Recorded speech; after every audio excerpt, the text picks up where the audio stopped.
In today's video, I'll show you the best EQ settings for gaming on Windows. First things first, let's head over to the sound control panel. Now, another thing before we start, I suggest using an in-ear monitor instead of the traditional headsets because it will provide more clarity when gaming, especially competitively.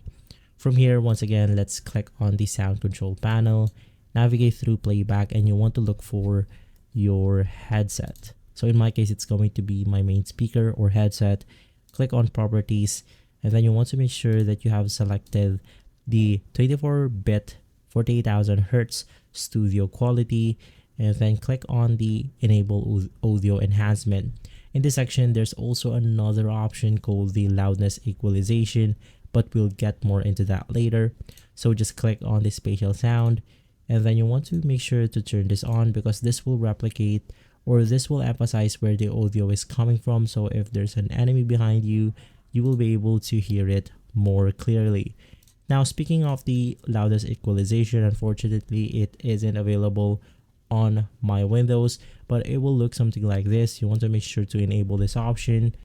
Now, this equalization is really crazy because in some other competitive tournaments out there, the low loudness equalization is banned.